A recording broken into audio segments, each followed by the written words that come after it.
Ah, there's nothing like a fresh cup of rich, flavorful and aromatic mint tea. Today is being observed as International Tea Day, and as you know, us Jamaicans take drinking tea very seriously. Tea fixes everything. Your head hurt you? Go boil some peppermint or lavender tea. You have nerves problem? Chamomile tea is best. Or how about this popular one? You have gas? Well, ginger tea is to your rescue with its countless benefits to our bodies. Let us take pride and be grateful that we live on an island that provides us with an exceptional number of medicinal plants that are available at our fingertips to cure an ailment or just for enjoyment. You're watching Jamaica Magazine with me, Adrian Atkinson. Don't budge. We'll be right back after these messages. Jamaica, Jamaica. Give a little time this Labor Day 2024. Let's join hands to make Jamaica more accessible for persons with disabilities, the elderly, and vulnerable. Rally your troops and come ramp up the access. Help build a ramp, widen a walkway, or pave a pathway at a school, church, or even your workplace. Register your project today at jis.gov.jm. Email laborday@mcges.gov.jm for more information, or call 876-398-4880. Come ramp up the access and show that you care this Labor Day.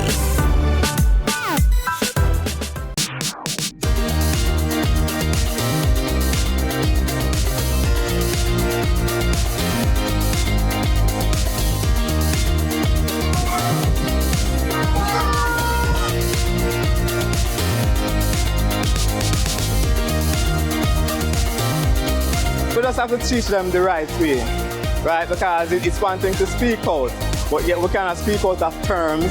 I understand, and we still have to watch what we say, because even though there is free speech, we still have to be respectable and responsible. So if we can teach them the right way to express themselves in the right way, then I think we'll go far in growing up to be respectable and honorable men in society.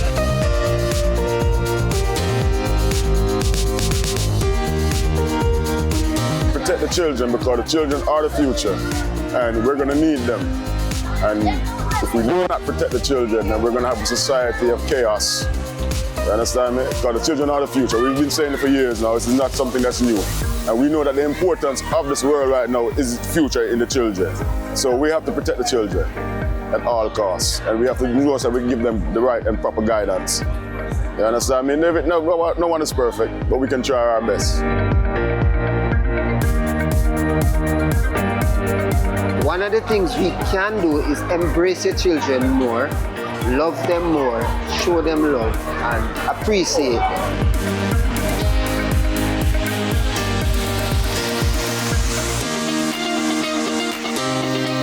Just be there for them, whether it's your child, yes or no. Once you see that there's danger, you just try to protect them, help in the community, help to grow the kids to have a better future.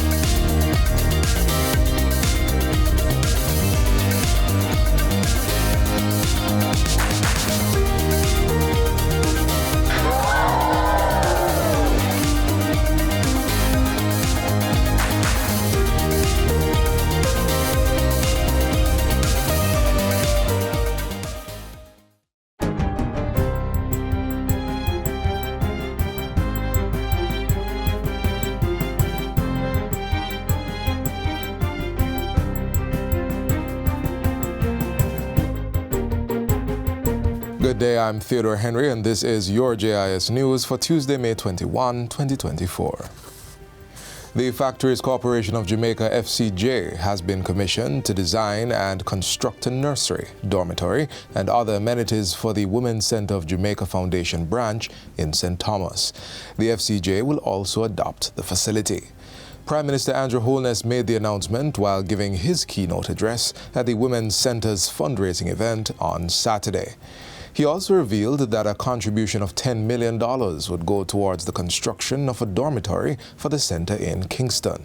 The adolescents, the teenagers who have gotten pregnant, their home circumstances are such that they may leave home and get a reprieve in coming to the classes, but when they go back home, it's either uncomfortable or the family situation is such that it's just not cohesive. Mr. Holness adds that $500,000 accumulated from late fees paid by cabinet ministers will be donated to the Women's Center Scholarship Fund. He says the Women's Center is a meaningful and successful social intervention program of the government and has been a cornerstone of hope and resilience for adolescent mothers. Since its establishment in 1978, more than 45,000 teen mothers have been assisted with continuing their education. The program has also aided in delaying repeat pregnancies through sexual and reproductive health education and enabled the reintegration of adolescent mothers into the formal school system or placement in another institution of learning. We are investing in ensuring that our adolescents, our teenagers, get to fulfill their life opportunities and chances. At the same function, it was also announced that 4 Memoranda of Understanding, MOU, are to be signed to strengthen the WCJF's capacity in the areas of education, health, and social services. Minister of Culture, Gender, Entertainment and Sport, Olivia Grange, says one MOU will be with the Ministry of Education and Youth. This will facilitate the permanent employment of teachers at the center to deliver the educational component of the program. Another will be signed with the Ministry of Labor and Social Security for adolescent mothers to benefit from PATH while enrolled at the center and upon reintegration back into the formal school system. The remaining 2 MOU will be with the Ministry of Health and Wellness. One will enable direct referrals of teen mothers to the Women's Center for enrollment, and the second is to allow the sharing of information on girls enrolled with the center between the Ministries of Culture and Health. So we're signing an MOU so that when we go to get information on these pregnant teenagers, these girls, that we cannot be told that they cannot provide us with the information because of patient privacy, because it is information that we will need as we protect these young girls. Minister Grange is urging stakeholders to report cases of abuse or incest to the Office of the Children's Advocate, who will then report it to the police. More than 500 residents of Fort Hill in Hellshire now have access to an improved supply of potable water. The result is from an investment of over $8 million for the construction of the Hellshire Phase 3 booster pump station. This is a collaboration between the National Water Commission, NWC, and the National Housing Trust, NHT. At the official commissioning of the system on Friday, Minister with responsibility for water, Senator Matthew Samuda, said the project was significant and demonstrated a response to the concerns of citizens. He revealed that in the coming months, infrastructure upgrades would be done for the Brayton and Hellshire communities.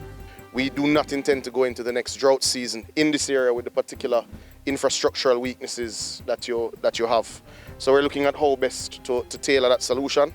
The Caribbean Maritime University, CMU, has welcomed a partnership that is offering aspiring mariners an opportunity for practical humanitarian experience. The CMU and US-based Global Support and Development, GSD, have launched their Marine Cadetship program, which will begin this summer. President of the CMU, Professor Andrew Spencer, says the humanitarian engagement will extend to the Caribbean. Partnering with GSD, we are opening up a pipeline for our students to be able to get sea time, employment, but to also contribute to the community development that is a part of the ethos of GSD. We're very aligned. The CMU has always prided itself on building communities in Jamaica, throughout the rest of the Caribbean, and this gives us an opportunity to develop our own capacity and also for us to be a part of the resiliency effort of the GSD. Dean of Marine and Nautical Studies, Captain Devron Newman, says the initiative is a step in the right direction. This, we think it's another good opportunity for cadets in terms of being on board a different type of vessel where the crew and the efforts that are being made within this organization is emergency response in terms of in the Caribbean region, for example, where we're plagued with a lot of hurricanes. And finally, Prime Minister Andrew Holness has reassigned 3 administrative duties with effect today, May 21. The changes will see Robert Morgan assuming responsibility for works in the Ministry of Economic Growth and Job Creation. Mr. Morgan was previously in the Office of the Prime Minister with responsibility for information. That role has been assigned to Senator Dr. Dana Morris Dixon, who also maintains her responsibility for skills and digital transformation. The final change will see Senator Abka Fitz-Henley taking on the responsibility of Parliamentary Secretary in the Office of the Prime Minister.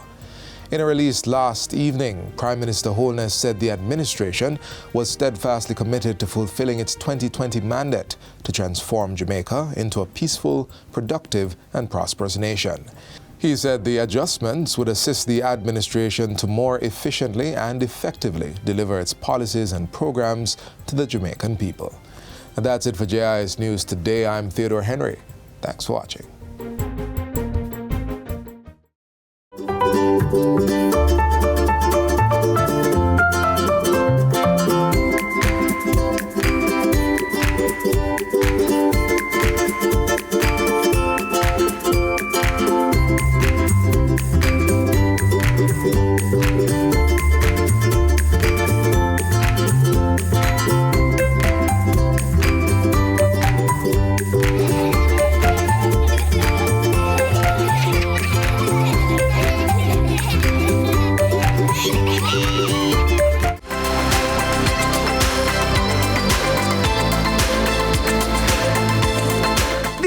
Day, May 23, let's ramp up the access. Show that you care. Help to build ramps enabling access for those with disabilities, the elderly, and other vulnerable Jamaicans. Support your community schools, health centers, and shelters. We're not just building ramps, we're building up inclusion, empathy, and support. We're building a better Jamaica. Labor Day 2024 for persons with disabilities, the elderly, and the vulnerable. Ramp up the access. Show that you care.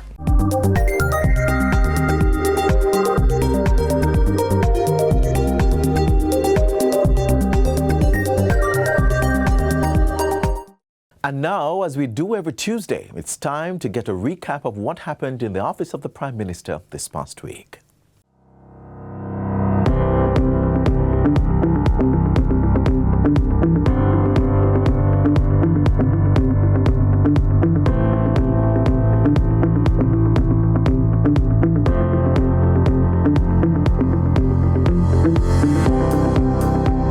Minister Andrew Holness says the government will be developing purpose-built facilities to accommodate micro, small and medium-sized enterprises, MSMEs. Through the Factories Corporation of Jamaica, the government has given a directive to the FCJ that right across Jamaica, where they have property or where they don't, they should acquire, to start building out what we're calling the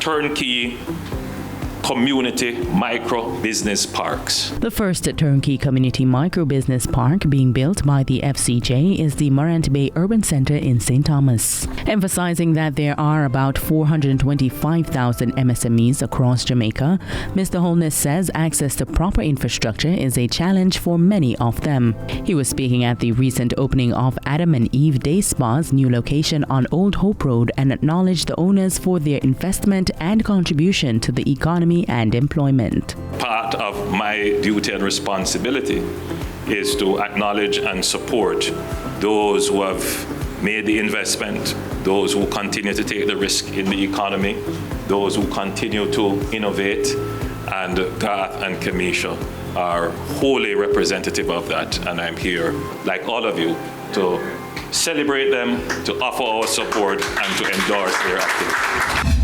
The next stop for Prime Minister Andrew Holness last week was in Goshen, St. Elizabeth. The occasion was a ceremony to hand over the titles for 106 residential service lots as part of Phase 1 of the new Friendship Oaks development by the National Housing Trust.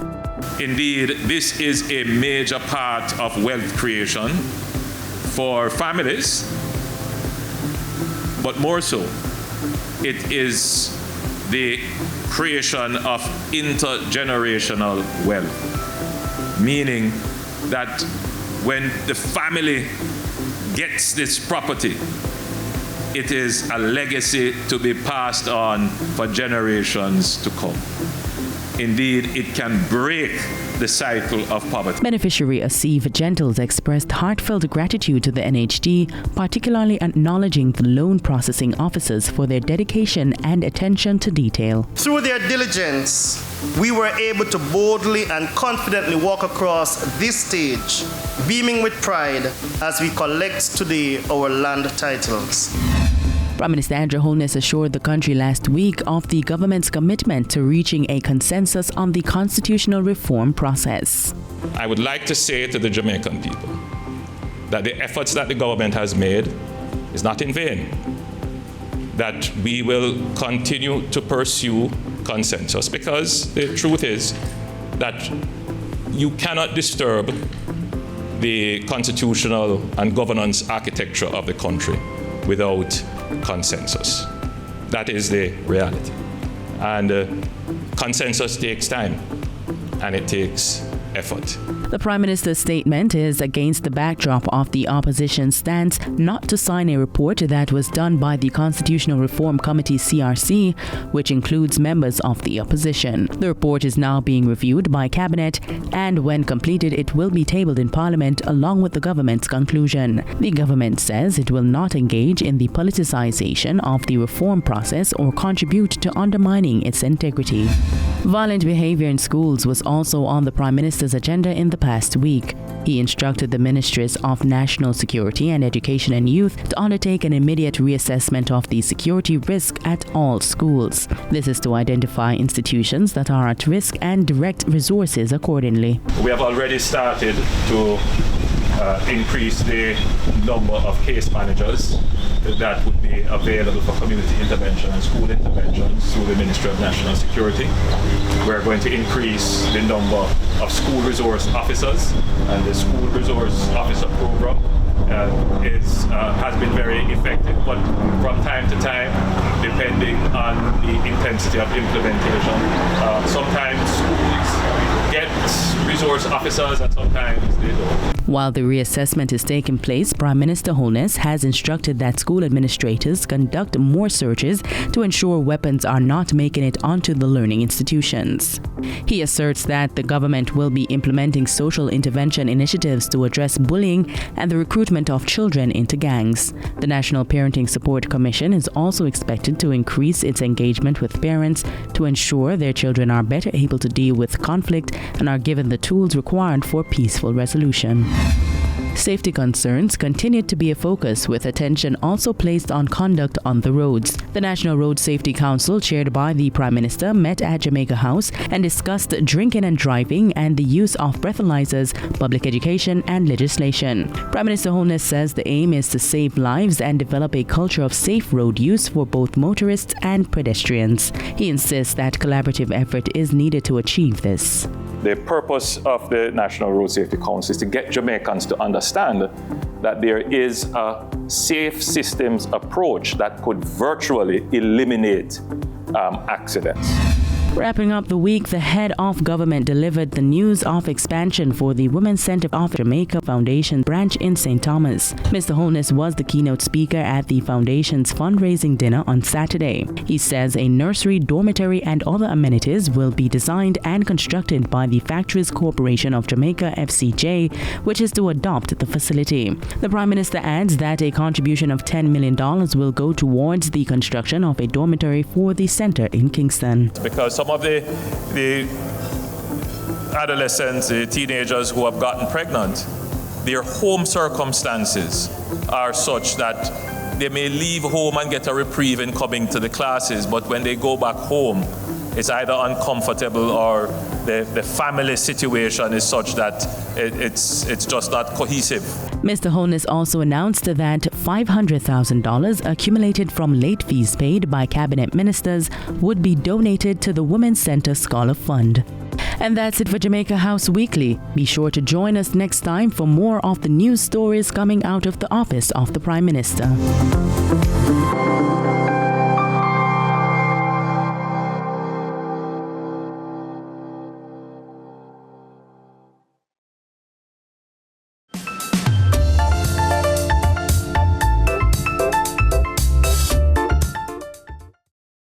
From the healing powers of the famous Jamaican ginger to the soothing properties of the soursop tree. Up next, we explore a museum rich in Jamaican history as we learn about plants that have been cherished for generations for their healing powers. Let's explore the Natural History Museum of Jamaica. Necessity is the mother of invention, and we had to find a way to survive.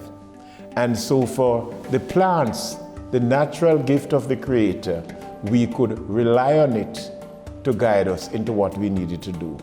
I didn't know about Fenzik and your pharmaceutical things. I know about bush. So if I had a headache, I knew as a child that I should use the leaves of 3 mackerel bush and a piece of cloth and tie it on my head, and the pain would go. The use of herbs as medicine. While this age-old practice has been overlooked by many, the Institute of Jamaica saw it fitting to mount an exhibition on medicinal plants of Jamaica and their uses, bringing to the present the medicinal habits used in the past. So at least 330 plants have been found growing in Jamaica, have been identified as having medicinal value. Of that 334, at least 193 have been assessed for their biochemical activities, and 23 of those are actually endemic plants. Not every plant, though in its natural form is good, is accessible to everybody. And knowing the information about the plant and wanting to get that into the hands of the people, some of our scientists have begun to study extensively some of these plants to see how they can be formulated in such a way so that they can be packaged and be accessible to the public. You just don't wake up and say, Eureka, I have found it. They would have learned from the people in the community what plants were used for what purpose.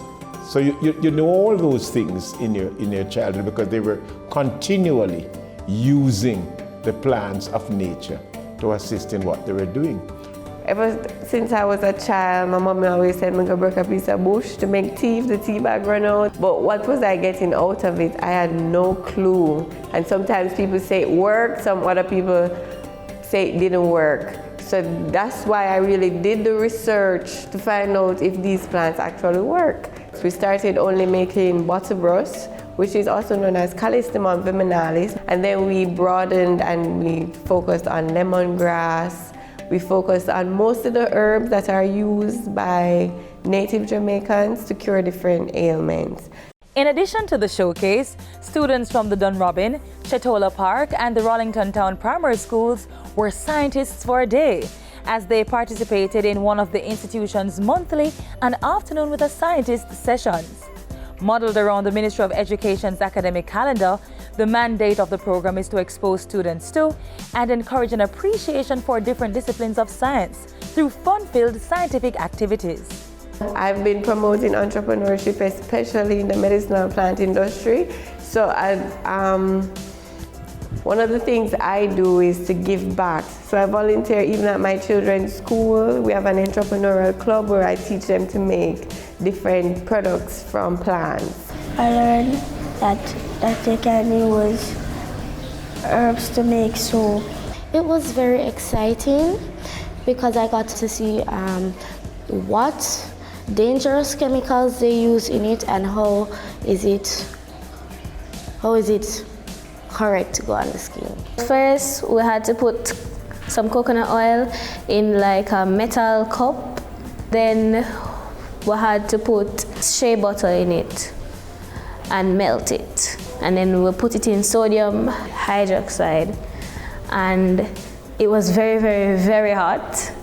I spilled it a couple times, but it was okay, just a little cleanup. And it began to get thick, so I was like, what should I do now? And she was like, just mix it, it's normal. And then we got to put what we want in there. I put charcoal in there, and then I made a swirl in the mold. It was a very good experience. I'm so happy our students were able to participate in the activity held here at the Institute, where they learn more about medicinal plants, I believe it's very important for them to know that the plants that are found right there in their backyards can be used for healing of ailments that they'll have, the common cold, whatever the ailment may be. This is what I would like to engage the people in. Go back to their communities and learn how people lived, a generation which came out of slavery, could neither read nor write, and yet they were able to contain themselves and to live.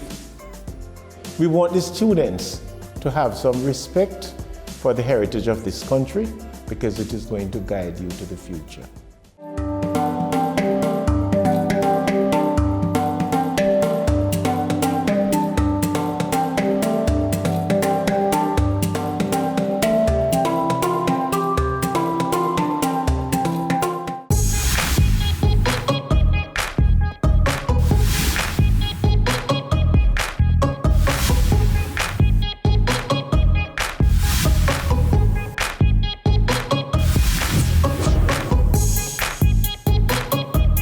Fever grass, because fever grass tastes good and it make your bust gas. You know, rice and peas, that is a nice cold bush will grow up on fence. Scarcity, you know, the real thing. Nothing beats scarcity, then it clean you out and it can continue to rebuild you at the same time, so the scarcity are the best one. Me drink like the Guinean weed or the other one with them say the thin in your blood. When me drink the Guinean weed especially, it gives my body more energy and all of that.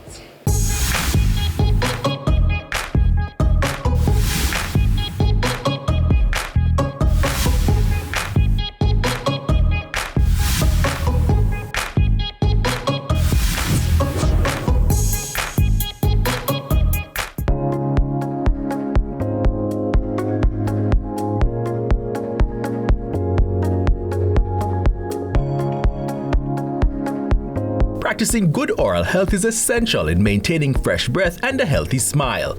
Always remember to brush twice daily for 2 minutes with fluoride toothpaste to strengthen tooth enamel and help fight gum disease. Always brush in a circular motion using a soft toothbrush. Floss once daily to remove food particles between the teeth and the gum line. Use a mouthwash to clean areas of the mouth a toothbrush or floss can't reach. Change your toothbrush every 3 to 4 months. Visit your dentist every 6 months for checkups and cleaning.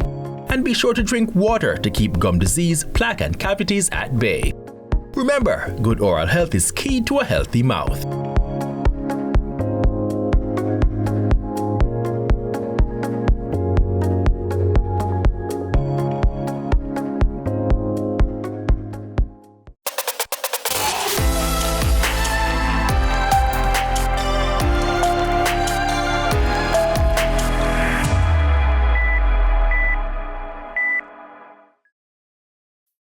As we close out today's show, be sure to make yourself a hot cup of your favorite tea. Remember, where there is tea, there is hope. We're at the end of our program, but be sure to join us again tomorrow for another lineup geared towards providing you with information on the government's policies and initiatives for building a better Jamaica. You may visit our website, gis.gov.jm, to re-watch this show or to catch up on the others we have on the site. I'm Adrian Atkinson from our production team here at the GIS. Thank you so much for watching.